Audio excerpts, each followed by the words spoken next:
விஜய் மல்லி ஸ்டோரியோட upcoming story line எப்படி move ஆகும் அப்படிங்கிறத பற்றி தான் நம்ம இந்த வீடியோவில் பார்க்க போகிறோம். என்னடா இது திடீர்னு விஜய் மல்லி 2 பேரும் இப்போ விஜயோட வீட்டுக்கு வந்திருக்கிறாங்க. இங்கே ஏதாச்சும் பல பிரச்சனைகள் கொண்டு வருவாங்களா, இல்லை விஜய்க்கும் மல்லிக்கும் எதிராக பல பிரச்சனைகள் வருமா அப்படின்னு சொல்லி எதிர்பார்த்தா அங்கே தான் டேரக்டர் ஒரு ட்விஸ்ட்டை வச்சுருக்கிறாங்க.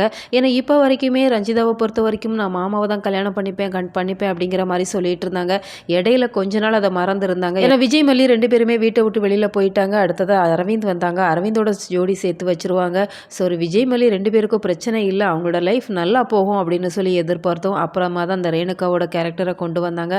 சரி ரேணுகா தான் இருக்கிறாங்க அப்படின்னு சொல்லி பார்த்தா இப்போ விஜயை சுற்றி எனக்கு தான் மாமா வேணும், எனக்கு தான் விஜய் வேணும் அப்படிங்கிற மாதிரி விஜயை மும்முனைகளில் இருந்து வளர்ச்சி போட திட்டம் போட்டுட்டு இருக்கிறாங்க. ஏன்னா ரேணுகாவுக்கு என்னதான் ஆச்சு, ஏன்னா பணத்தை அடிக்கணும் அப்படிங்கிற ஒரு நோக்கத்தோடு தான் வீட்டுக்கு வந்திருக்கிறாங்க. ஆனால் வந்த இடத்துல விஜய் மேலே அவங்க காதல் வயப்பட்டுறாங்க. அதனால் இப்போ விஜயோட முதல் மனைவியாக இதே வீட்டில் வாழ்ந்துடணும் அப்படிங்கிற மாதிரி அடம் பிடிச்சிட்டு இருக்கிறாங்க. ஏன்னா இப்போ விஜய் மல்லி 2 பேருக்குமே திருமண நாள் கொண்டாட்டம்லாம் பார்த்தாங்க. அதை பார்த்ததுல இருந்தே ரேணுகாவுக்கு சுத்தமாக பிடிக்கல. மல்லியோட கழுத்தில் தாலி இருக்குது அப்படிங்கிறதுல அந்த தாலியை வச்சு ஒரு பிரச்சனையை கொடுக்கணும் அப்படிங்கிற மாதிரி அவங்க மனசுக்குள்ளே திட்டம் போட்டு வச்சிருக்கிறாங்க. ஏன்னா அவங்க கழுத்தில் தாலி இருக்குது, நான் தானே பொண்டாட்டி, என் கழுத்தில் தாலி எங்கே இருக்குது, எனக்கும் தாலி கட்டு அப்படிங்கிற மாதிரி அடம் பிடிக்க போகிறாங்க.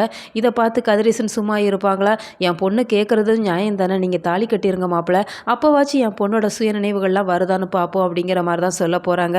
இப்போ விஜயால் வேற என்னதான் பதில் சொல்ல முடியும்? இன்னொரு பக்கம் பத்திரகாளியாக மாறி நிற்கிறாங்க ரஞ்சிதா. ஏன்னா ராஜி கிட்ட சத்தம் போட்டுட்டு இருக்கிறாங்க, என்னால் இதையெல்லாம் பார்க்க முடியாது, எனக்கு மாமா தான் வேணும் அப்படிங்கிற மாதிரி அடம் பிடிக்கிறாங்க. இதை பார்த்து ராஜி சும்மா இருப்பாங்களா? நீ கவலையே படாத, மல்லியை துரத்தி விட்டுட்டு உனக்கும் விஜய்க்கும் கல்யாணம் பண்ணி வைக்கிறேன் அப்படிங்கிற மாதிரி சொல்கிறாங்க. சப்பா முதல்ல இருந்தா அப்படிங்கிற மாதிரி தான் தோணுது. நீங்கள் இதை எப்படி பார்க்குறீங்க? உங்களோட கருத்துக்கள் என்ன அப்படிங்கிறத மறக்காமல் கமெண்ட் பாக்ஸில் சொல்லுங்கள்.